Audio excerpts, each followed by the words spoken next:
Elena, nais ko lamang ipaalam sa'yo na hindi porket bagong kakilala kaaway. Ang lahat ng ito ay may dahilan. Yan ang katangian ng isang pinuno. Elena, ang ginagamit. Hindi ang talim ng sandata mo. Minuto mo lamang ako pagkat ayaw mo akong maging Reyna. Elena, hindi totoo yun. Narinig ko kayo ni Ima, Reyna! Kahit hindi ako magtataka kung hindi mo kilalaning ako ang nanalo.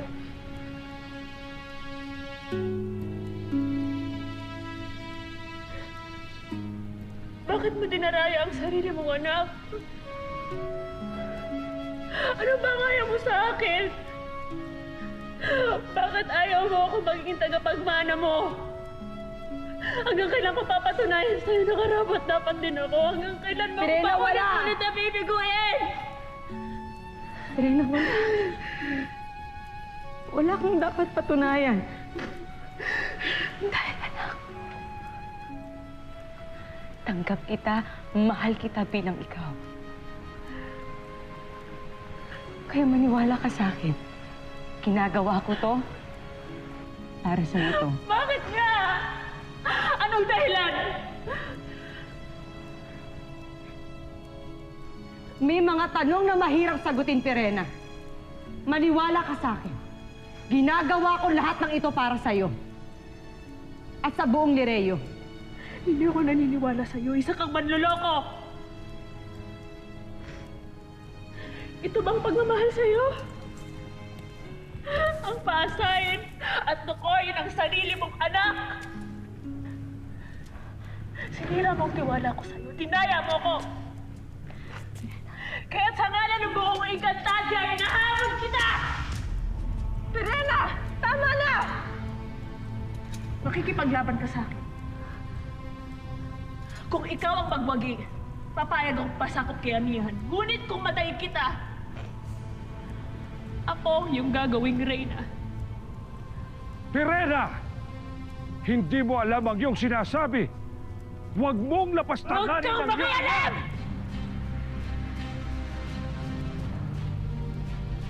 Titigil lamang ako kung mabawi ko ang lahat ng ginagaw sa akin ni Amihan.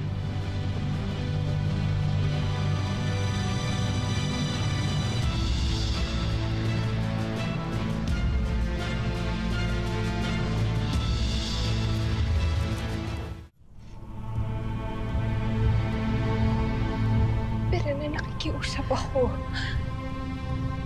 Iurong mo na ang hamon sa ating ina. Hindi maaari. Ito lamang ang tanging paraan para patunayan ko sa ating ina na karapat-dapat ako sa lahat ng ipinagkakait niya sa atin. Pero na, nakikiusap ako. Mahal ka ng ating ina. Nung wala ka pa siguro, oo. Kaya't panoorin niyo kung paano ko ipagtanggol ang aking sarili. Hindi nga tayo nawasak ng mga hator. Ngunit kapag ginawa mo ito, ikaw ang maghahati sa atin.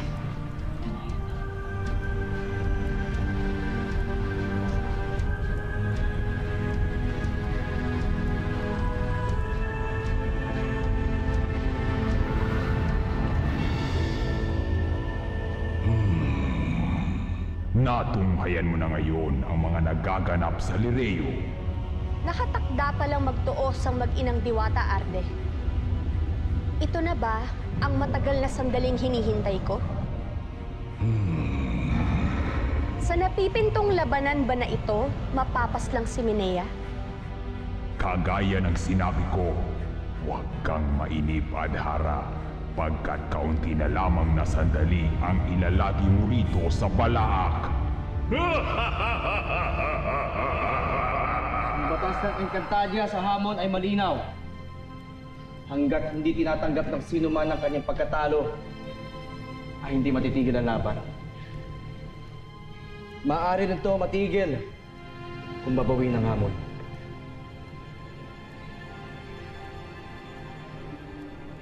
Kung ganun ay, Simulan na ang laban.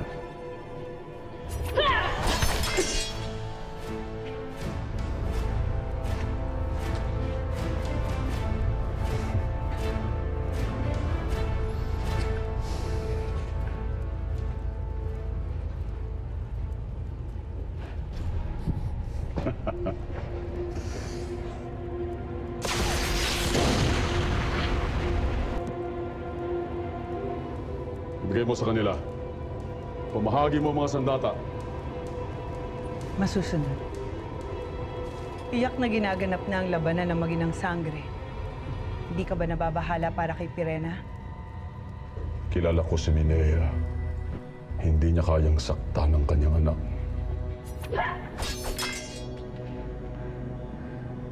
Lumaban kayo na!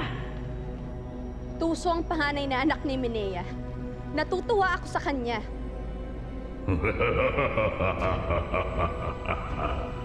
Ito na ba ang pinakahihintay kong sandali, Arde? Sa labanan bang ito, mapapaslang na si Minea?